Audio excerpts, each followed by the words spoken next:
ali dentro de Portugal, e até porque Deus nos mandou para lá. Deus nos ama a todos. Esta é a grande verdade. Ele nos ama. Quando Paulo escreve aos Romanos, capítulo número 5, versículo número 8, diz que ele nos amou quando nós éramos ainda inimigos dele. Amou sendo-nos seus inimigos.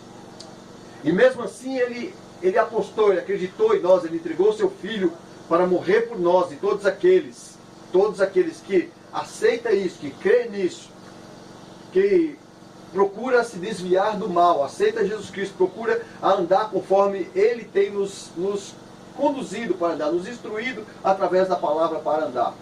Estes estão já eleitos para ir morar no céu, ou seja, para usufruir, para gozar da vida eterna. Tá? Vida eterna que, infelizmente, para muitos parece que está se tornando uma coisa, algo banal.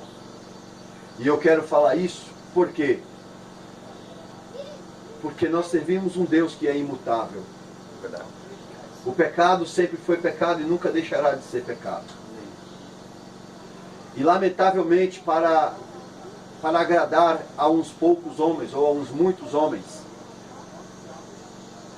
algumas pessoas estão deixando de falar contra o pecado, falar sobre a santidade, falar sobre a renúncia.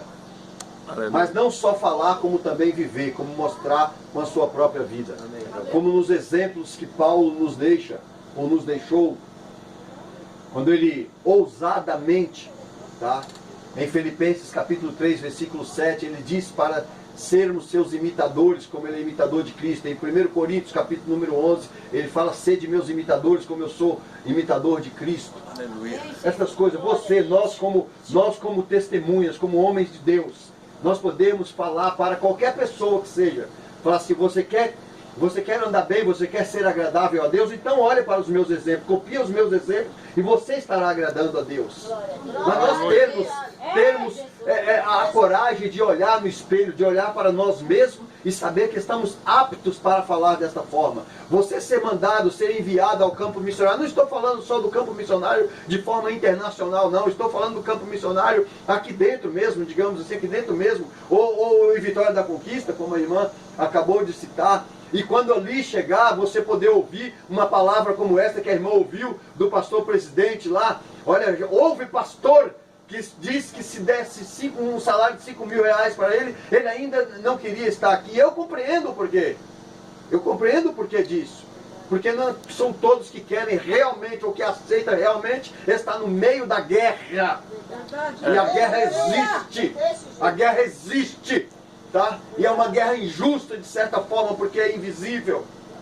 Tá? Só quem busca a Deus, só quem tem compromisso com a verdade é que consegue compreender estes princípios. Porque quando dobra o joelho, quando ora, sente a dor de um missionário, sente a dor de uma pessoa que renuncia o conforto, que renuncia o estar no seu próprio país, em meio à sua própria gente, falando a mesma língua, para poder estar em outros lugares, numa cultura totalmente diferente, falando da palavra de Deus, um Deus que eles brincam com o nome de Deus. Muitos lugares nós falamos da palavra de Deus e eles riem da gente. É verdade. Mas de ver, em alguns casos, de ver a diferença na nossa vida, aí eles começam a se aproximar,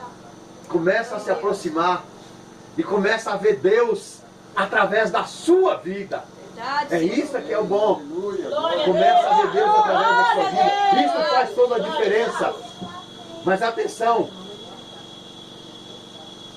o fato de eu estar aqui hoje, por exemplo, é para fazer um pedido de socorro. E eu não tenho vergonha de falar isso. Tá bem? Eu vim mesmo pedir ajuda, pedir socorro. Mas não é monetária, por favor, entenda isso. Eu preciso de irmãos que me amem. Amém. Eu preciso de pessoas que amem a obra do Senhor. E que compreenda que para mim encarar certas situações lá fora,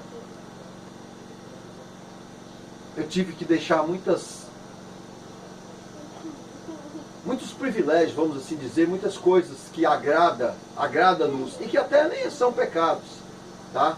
Que é o prazer de estar no meio do seu povo, no meio da sua família, com filhos, com netos. Eu tenho 5 netos. Tá bem? Sou casado há 35 anos, graças a Deus. Nunca consigo estar junto com a minha esposa nessas missões. Quando eu venho, ela tem que ficar lá. Tá bem? Temos um filho ainda de 17 anos de idade. Nós erramos nas datas. Nascia filho lá em casa de 9 em 9 anos, certo? Ou seja, eu tenho filho de 35 anos e tenho filho de 17. Pronto. Mas tá, Deus sabe todas as coisas. Então, para mim estar aqui, a minha esposa tem que ficar lá com um menor de idade. Nós estamos num país, né, que não é o nosso país, e o menor não pode ficar sozinho no país. Tem que ter um responsável por ele. E é por esse motivo que nós nunca podemos estar juntos. Eu já vim para cá 3 vezes. Estou há 7 anos neste campo missionário. Deus criou uma estratégia para me levar para lá.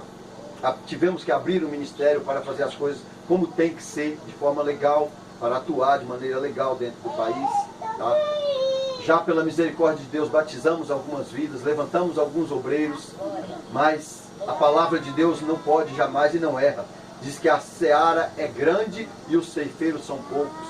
Eu vi um milagre grandiosíssimo de Deus, porque há 2 meses atrás, exatamente há 2 meses atrás, havia esta extrema necessidade de vir aqui.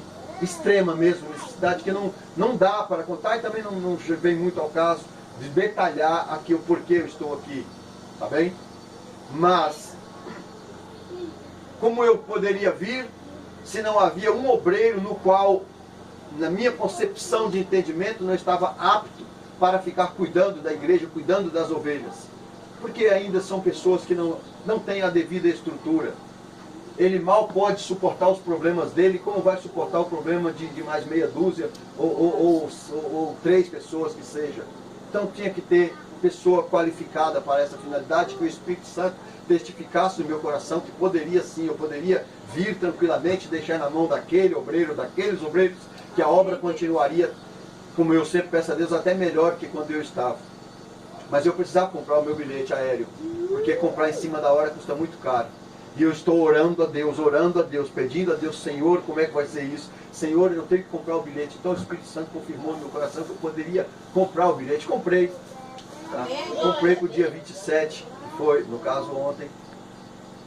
E depois que comprei o bilhete, passou mais ou menos uns 12 dias. Deus enviou um casal de obreiros daqui do Brasil, que foi lá para Portugal e pronto, uma senhora que é membro da nossa igreja, que alugou o apartamento para eles e falou assim: você vai ter que ir lá na igreja do meu pastor Vanderlei. Amém, Deus! Você vai ter que ir, senão eu não alugo o apartamento para vocês. Deus fiel. Fez chantagem. Deus